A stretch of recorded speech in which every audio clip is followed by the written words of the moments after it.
ఓకేనా? Good afternoon.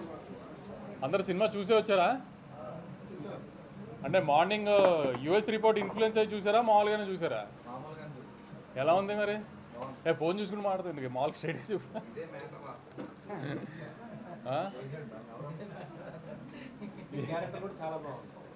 ఓ correct, మర్చిపోయా. నేను దిల్ రాజు గారు ఉన్నాం కదా. ఎలా ఉన్నాయి క్యామియోలు? అదే అదే హరిశంకర్ గారు అండి. ఓకే లాలా బాగుంది. ఎంజాయ్ చేశారా? నేను చెప్పాను కదా, నేను ప్రెస్ ముందు, ఈ సినిమాకి ప్రెస్ ముందుకు వచ్చినప్పుడల్లా అదే చెప్తూ వచ్చా. ఇవాళ చాలామంది ఎర్లీ మార్నింగ్ ఫస్ట్ యూఎస్లో షో అయినప్పుడు ఫ్లో లేదు, కొంచెం అతుకులుగా ఉంది, సీన్ల కోసం ఆమె కథ రాసినట్టుంది, ఇది అది నేనే చెప్పాను కదా.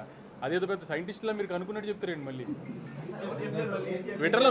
మీడియా కాదు ట్విట్టర్లో అదేదో మళ్ళీ ఎందుకు, నేనే కదా అందరికి చెప్తూనే వచ్చాను కదా. నేనేదో అద్భుతంగా సాగర సంగమం తీసానని నేను చెప్పలేదు కదా. ఒక కామెడీ ఫిల్మ్, సిల్లీ ఫిల్మే తీసాము. One line Anudeep style one లైనర్స్తోనే చెప్పాము మేము కూడా.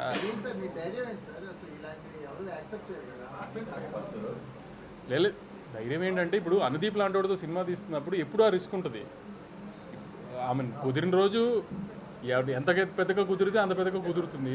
అప్పుడప్పుడు మిక్స్డ్ వస్తుంది. దానికి ఏం చేస్తాము, ఏదైనా రిసీవ్ చేసుకుంటామే కదా. మనం అలా అని ప్రతిదీ కరెక్ట్గా మనం అనుకున్నట్టు జరుగుతుందని కాదు కదా. అంతే. నేను కొంచెం డివైడ్ ఉంటుంది, ఎందుకంటే రివ్యూవర్స్కి వీళ్ళకి నచ్చే సినిమా తీస్తున్నానని నేను డెఫినెట్గా అనుకోవాలి. ఎందుకంటే అంటే ఒక సినిమా కావాల్సిన గ్రామర్ అయితే లేదు, అది లేదని తెలిసే తీసాము. అదైతే లేదు. సో రివ్యూస్కి వీళ్ళకి నచ్చుతుందని అయితే అనుకోలేదు ఎప్పుడు. కానీ రెగ్యులర్ పబ్లిక్ కూడా ఇటు ఎడిట్ ఇలా ప్యాచీగా ఉంది, ఇది అది అంటున్నారు. అసలు అది ఎడిట్ ప్యాచీగా ఉండడానికి తీసుకుందే అలా బ్లాకులు కాదు. ఒక కథని ఫ్లోగా తీయలేదు సినిమాని అసలు. సో అది మరీ అంత డీప్గా టెక్నికల్గా చూశారు.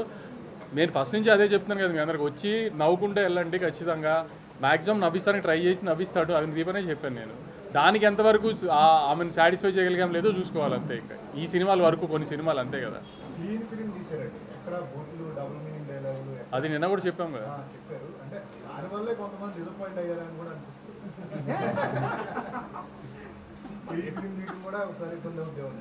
అంటే జనరల్గా అంటే కొంచెం అలా డివైడ్కి సినిమా మీద సినిమా ఎప్పుడు ఆ రిస్క్ ఉంటుందేమో.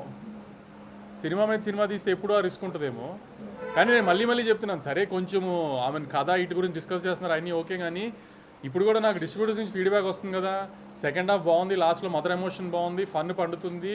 ఆమె సెకండ్ హాఫ్లో టేక్ ఆఫ్లోనే 2 బ్లాకులు కానీ ఇది కానీ అన్నీ వర్కౌట్ అవుతున్నాయి. మీరు ఏ డౌట్ లేకుండా ఈ శివరాత్రి 2-3 రోజుల సెలవుల్లో డెఫినెట్గా థియేటర్కి వెళ్ళి చూడండి. ఖచ్చితంగా మీ 150 రూపాయలకి అయితే న్యాయం చేస్తామని గట్టిగా అనుకుంటున్నాము. కొన్ని విషయాల్లో కొంతమందిని న్యాయం చేయలేకపోయాము, అది న్యాయం చేద్దామని కూడా ఈ సినిమా తీయలేదు. ఆడియన్స్ నవ్విస్తానికి తీసాము, అది గ్యారంటీ నవ్విస్తున్నామని అనుకుంటాం. ఖచ్చితంగా ఈ వీకెండ్ థియేటర్కి వెళ్ళి సినిమా చూసిరండి, డిసప్పాయింట్ అవ్వరు.